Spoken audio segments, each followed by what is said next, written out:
Hello, welcome back to the channel. So I don't normally like talking or even like consuming leaks because generally I just don't really like feeding into that stuff. I feel like a lot of the time people just do it just to get clout. But I felt like this was such a big thing that I had to kind of talk about it. So yes, I am going to be talking about some leaks regarding Castorice in this video.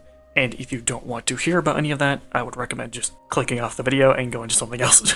So the only thing that I have seen of Castorice is her passive, which, to be honest, is I think the only thing I need to have seen, because that's basically all I'm going to be talking about. So now, what does her passive do? Well, at least from what I understand from reading it, is that if any character is downed, they get a buff that allows them to take one normal action, and then if they get healed or shielded, then they get to stay alive, but if they don't, then they just get downed again.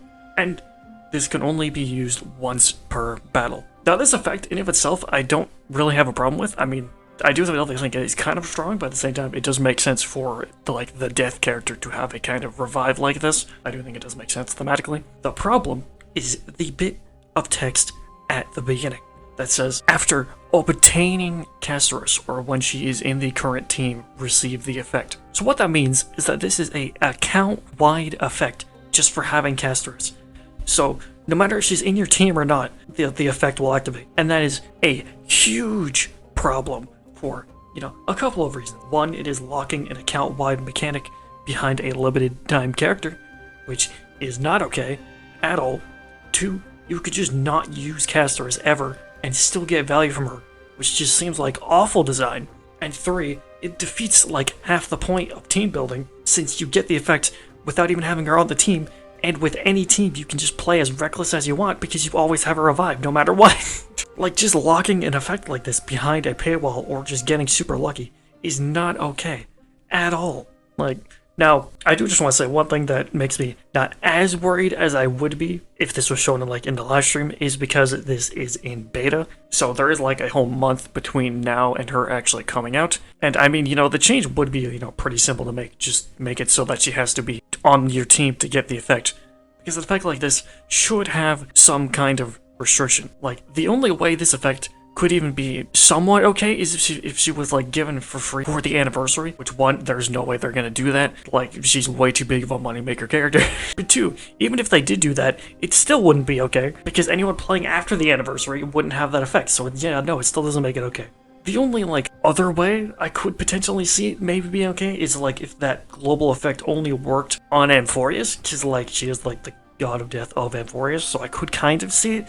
But even then, I would still rather it just not be there at all. I mean, even the way it's written makes no sense, since it says that if she's in your team, but the way it works right now, it doesn't matter if she's in your team or not, so why does it even say that in the first place? It really looks like a mistake. Anyway, at least it is a pretty easy fix for Hoyo to make, they just need to remove one line of text. However, with that being said, I am usually, pretty positive on Starl overall. I think that a lot of people complain about stuff that is just kind of overblown. I mean, even the stuff that I talk about, I do think that a lot of stuff is a problem, but most of the time, I don't really think it's that big of a deal, and I just talk about it because I enjoy talking about the game. But if this actually somehow gets shipped to the live servers, it'll probably be the first time where I will be genuinely super disappointed in the Starl devs. And I can guarantee you, the community reaction will not be very happy, I can guarantee you that. But the thing that annoys me the most is that there is a good way to do this kind of account-wide effect. If Hoyo want to do an effect like this for a character, it should be on someone that everyone has. I mean, a good example of how to do this kind of thing well is the Trailblazer. We got Super Break on the Trailblazer first, so it's easily accessible.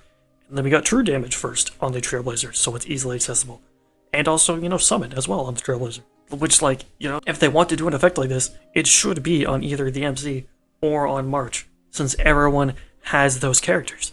And it's not locking an account-wide effect behind a paywall, because that is the main problem. If it was just she needs to be on her team, I wouldn't have a problem with it. I don't mind characters being strong, because I think it makes them more exciting and generally are just more fun. I do mind when characters wall an entire mechanic. But I do still have some faith, since it is in beta, so there is still time to give feedback for Hoyo to change it, which is why I'm making this video, to give feedback.